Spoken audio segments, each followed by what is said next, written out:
और अब बात हमारी बड़ी पड़ताल ऑपरेशन हाईवे की।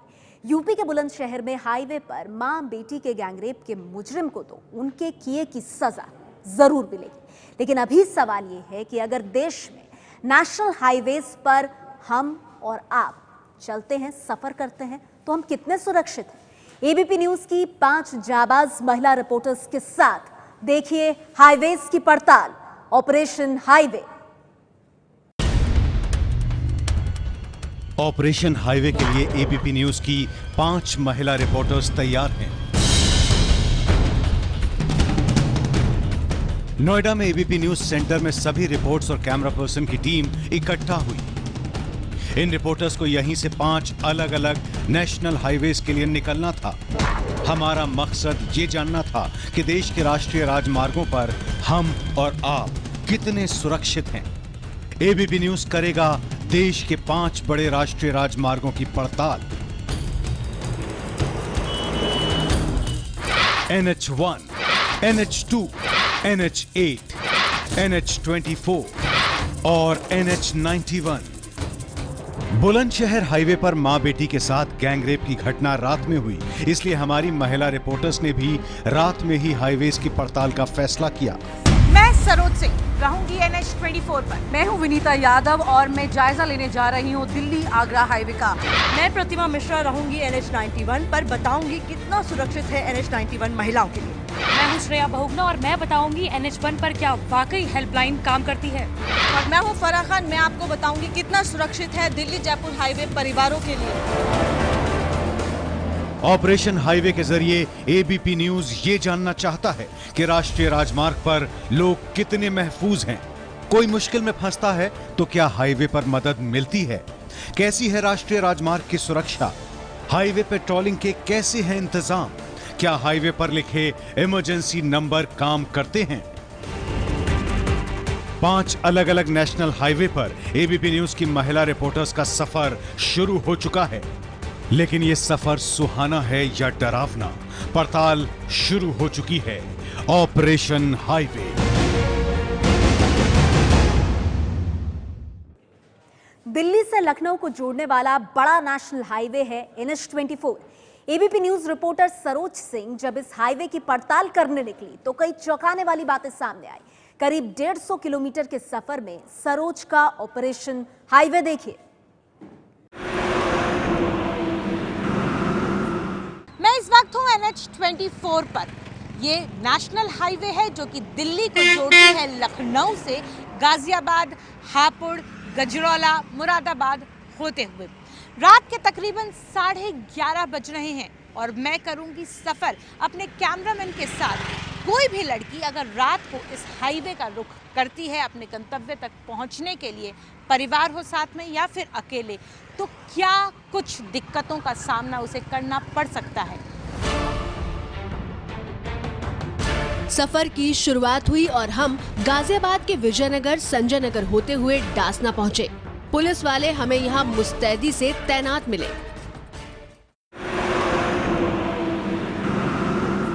आधे घंटे का सफर हमारा पूरा हो चुका है और हम पहुंच गए हैं डासना चौक।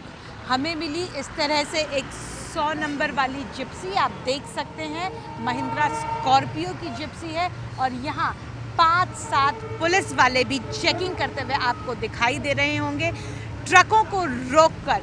हालांकि ये नाका इसको कहते हैं और इस तरह की यहाँ पर चेकिंग ज़रूर चल रही है, लेकिन इसे आप पेट्रोलिंग हालांकि नहीं कर सकते हैं। लेकिन रात के 12 बजे इतनी मुस्तैदी से NH24 पर हमें मिले उत्तर प्रदेश पुलिस के जवान। एबीपी न्यूज का कारवां आगे बढ़ा। रास्ते में दिखा हमें ये साइन बोर्ड जिस पर मुफ्त सेवाओं के फोन नंबर दिए गए थे। एबीपी न्यूज ने इस बोर्ड में दर्ज टो अवे क्रेन के नंबर की पड़ताल की। टो अवे क्रेन की जरूरत उस समय पड़ती है जब आपकी गाड़ी रास्ते में कहीं खराब हो जाए या कहीं फंस जाए। सफ़र NH24 का करते हुए हम पहुंचे हैं पिलखुआ के आसपास। ये बोर्ड हमें इस बात की जानकारी दे रहा है। मैं आपको कई तरह के नंबर दिख रहे हैं। एम्बुलेंस है, टू अवे क्रेन का नंबर है, रूट पेट्रोल वाहन का नंबर है, कौन सा थाना क्षेत्र आपका पड़ता है, थाने का फ़ोन नंबर यहाँ पर आपने लिखा हुआ है। और हम कोशिश करते हैं इन्हीं में से एक नंबर लगाने का।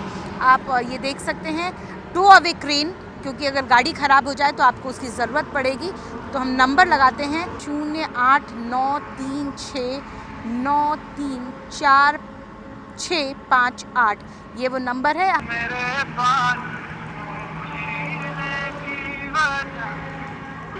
द्वारा डायल किया गया नंबर अभी किसी की कॉल नहीं ले रहा है, कृपया थोड़ी देर बाद डायल करें। यानी अगर आप इस नंबर के सहारे ये सोचें कि आपके लिए कोई टो अवे क्रेन आ जाएगी और आपकी गाड़ी के लिए कोई असिस्टेंस आपको मिल जाएगा, तो आप गलत सोच रहे हैं, क्योंकि राम भरोसे है इस वक्त NH24 पर आपकी सुरक्षा। हम आगे के सफर पर चल पड़े। रास्ते में हाईवे पर मिली पिलखुआ पुलिस चौकी। यहाँ एक ही पुलिस वाला तैनात था, जिसके पास रिवॉल्वर तो दूर लाठी तक नहीं थी। वायरलेस सेट था और जनाब खुद नींद में थे। कैमरे की लाइट मुंह पर पड़ी, तब जाकर नींद टूटी।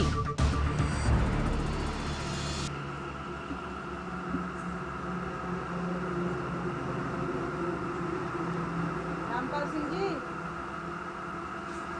नमस्कार है सर। कैसे हैं? ठीक ठाक चल रही है सुरक्षा?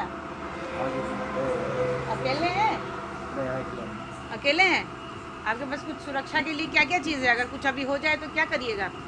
आपने से सूचना दूंगा। और आपके पास कोई हथियार? नहीं, हथियार तो इकला नहीं रख पाता। कोई हथियार नहीं है?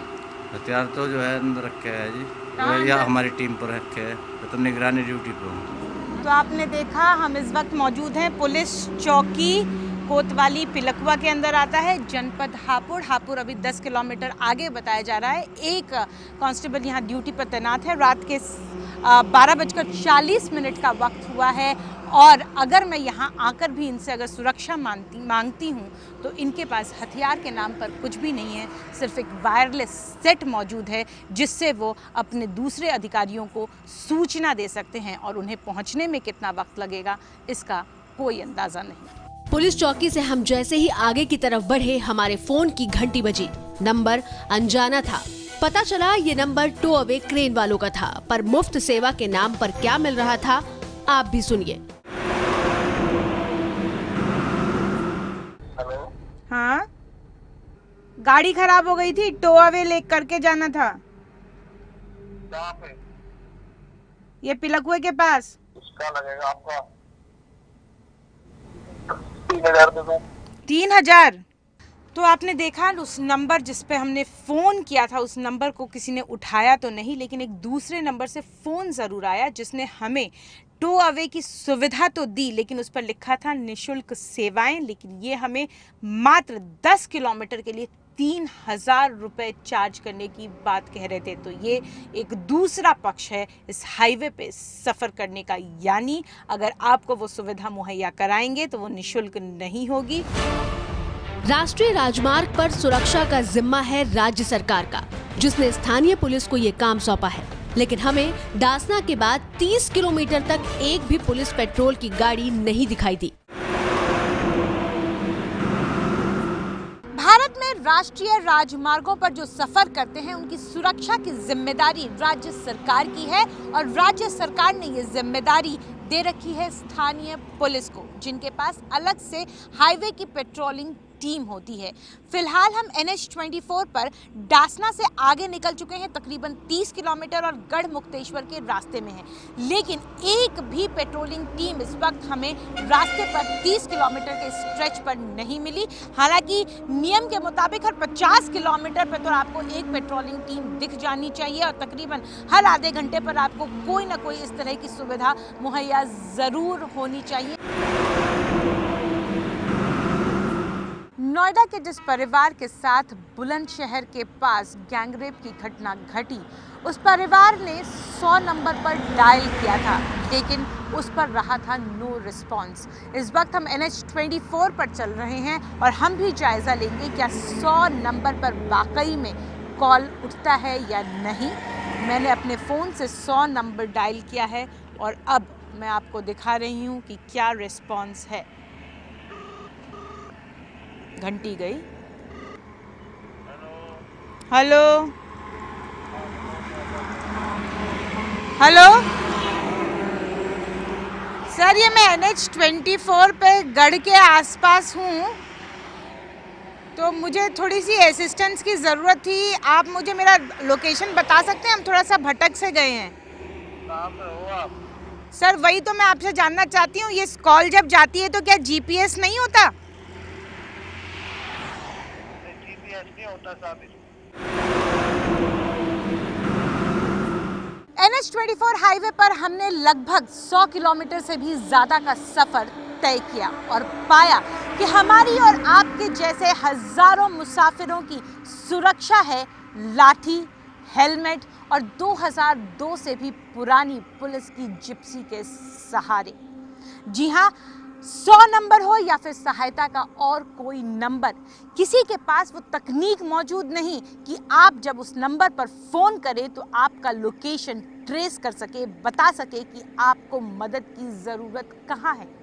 साफ है कि जिन लोगों को तकनीक की असल में ज़रूरत है वो तकनीक से कोसों दूर हैं और राज्य के मुख्यमंत्री ट्विटर पर अपना पूरा राजपाट चला रहे हैं।